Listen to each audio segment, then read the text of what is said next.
And now I'd like to welcome here on TVP World Andrew Michta, a senior fellow at the Atlantic Council and director of the Scowcroft Strategy Initiative. Thank you very much for joining us today. It's my pleasure. Thank you for having me. Now, as we're at the Strategic Arc Conference here in Warsaw, and having you on TVP World today, sir, I'd like to start off by asking about the politics in the United States, particularly in Washington. And we've seen this very long delay in getting the $61 billion aid package through.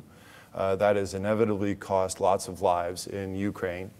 And I'd like to just start there and ask, why have the politicians in Washington been so indecisive in exactly what they want to achieve in the war in Ukraine? Well, we're in the midst of an election campaign, and in the U.S., as you know, foreign policy is usually secondary to domestic concerns, unless the country's under attack. We're at the final stretch of that, and the issue of the war in Ukraine has become politicized. One party wants to blame the other for, continuing to support Ukraine. The other wants to blame the other party for not coming through with the assistance. The interesting thing is that the majority support in America is in favor of aiding Ukraine. And I think in the end, despite of all those delays, you saw the outcome that I think the American people would support. You've had both, the Democrat side pushing to actually get it passed. The candidate Trump, former President Trump, and Speaker Johnson clearly reached an understanding on how to move forward. Nobody at this stage wants to be blamed for any sort of failure. We're approaching the 75th anniversary of NATO. The larger question is why we are so actually slow in terms of giving the Ukrainians what they need in order to achieve a breakthrough on the battlefield. And I think that's largely because of two factors. One is we're obsessively concerned about vertical escalation. Putin is threatening nuclear weapons all the time, and that seems to resonate. And the second one is we don't really have a theory of victory. We don't have clarity of what we want the end state to be. Not so much concerns about what should happen in Ukraine. There everybody says Ukraine should regain its territory and should retain its sovereignty, push the Russians out. I'm of the opinion that that includes Crimea, that there should be no territorial concessions. But on the other hand, the biggest question is, what would that mean for Russia? What would happen in Russia? And I think that kind of shuts down the conversation, unfortunately. So we are still at a stage where we're saying things like, for as long as it takes, Russia cannot win, Ukraine cannot lose, but that doesn't really translate into a clear strategy of victory. Well, it's similar to what we did in Afghanistan for so many years. There was really never a clear goal of objectives, or that clear goal of objectives was constantly updated and changed, which kept us in a long, drawn-out, very expensive war. Do American politicians realize that by having Ukrainians fight this war and simply providing them the means, that this is in a cost-benefit analysis, this is very advantageous for the U.S. taxpayer? I think the majority of the political class understands that. And again, the problem is the internal politics of the whole debate. This has to be taken also in the context. You mentioned Afghanistan. The nation is tired. I mean, we fought for 2 decades in Afghanistan and did not achieve the strategic objectives that we set out to achieve. If you believe that it was to create, a sustainable, democratic Afghanistan that could defend itself against the Taliban and would not be a hotbed of terrorist activity.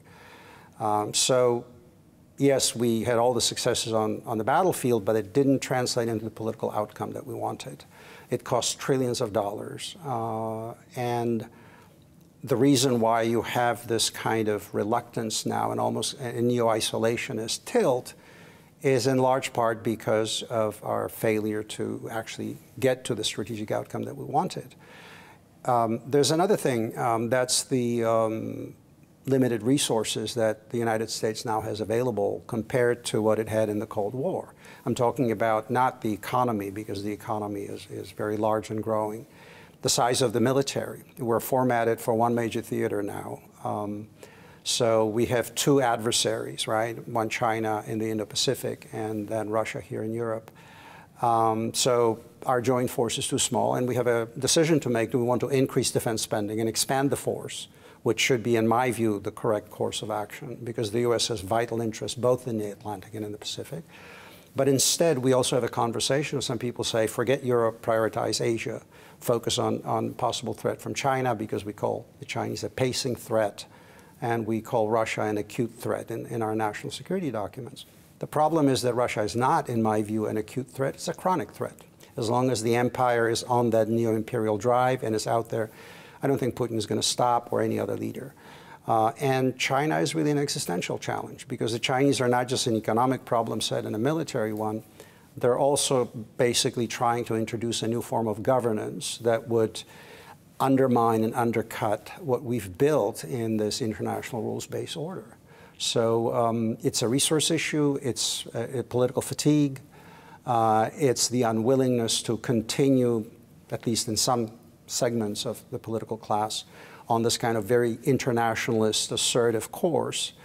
And last but not least, you know, it has to be said that Europe as a whole, the continent, is incredibly wealthy.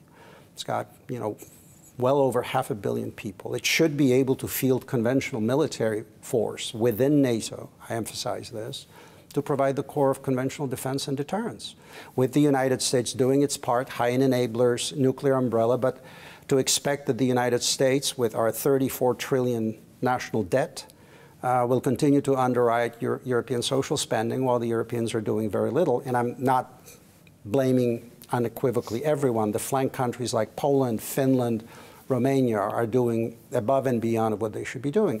Germany and France and Britain are not, and that has to change. Do you think that paradigm is changing at the moment, based on what we've seen? It's really very interesting, because even though there's a lot of concern about potentially Donald Trump becoming president again, I will remind you that it was the Trump presidency. Even. Right, maybe even a panic. And I think, I always tell my European friends, you don't have a relationship with this or that president or this or that political party. You have a relationship with the United States of America, which is a vital national security relationship. So regardless of who is president, work the problem, people. Figure it out. Understand how to engage.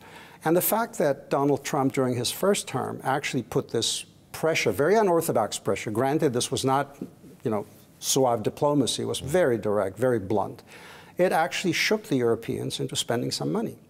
What worries me is that this current cycle seems to generate this usual European Union response of multiplying institutions. So we're going to have a commissioner on defense, we're going to have a European army, European this and that.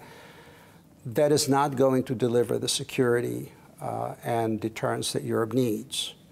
What Europe should do, it has 3 regional plans that NATO has accepted in Vilnius. Those plans have specific capabilities, requirements, forces that Europe has to provide. Fulfill that obligation. Every political leader in Europe signed on to these pledges. If you do that, that will be the message for the US Congress and the next administration that, yes, the Europeans are serious. If you continue to multiply institutions and debate, I don't think that message will get through. Your predictions for after the election, do you think that we're kind of at this moment of reflection, a kind of non-willingness to move forward in Ukraine until these elections are solved? And if there's a Republican victory, is it possible that the Republicans could take a much stronger approach? Well, it's one thing I can guarantee you, and I'm, you know, I don't have a magic wand that I can look into the future, but I will tell you that I think it's fair to say that neither side wants Ukraine to become an issue until the election has been completed and we have a decision. There's another factor. We have a 75th anniversary of NATO in Washington in July, a great celebration. The worst thing that can happen is if the Russians all of a sudden make some advances, widen the front, launch a successful offensive. I think that would be viewed as tremendous humiliation for the alliance. So another factor why I believe that $61 billion package was passed. We were clearly beginning to see that the Ukrainians were running out of munitions. What will happen after? That's a very good question. It depends on which candidate wins. And at this point, unless something dramatically changes, it's most likely President Biden or former President Trump that will be the two competing candidates.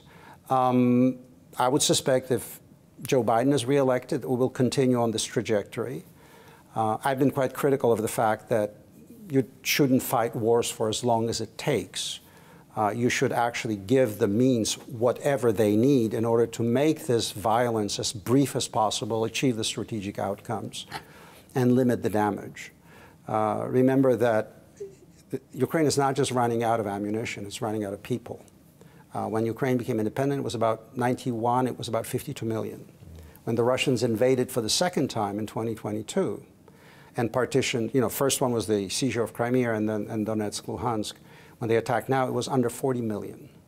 So if you look now at how many people are left in Ukraine, remember all those millions that left, not just women and children, but also men left the country. It's probably somewhere between 25 and 30 million people. So Russia has a 1-to-4 numerical advantage over Ukraine. So the longer this war goes, the harder it will be for Ukraine to reconstitute itself and rebuild.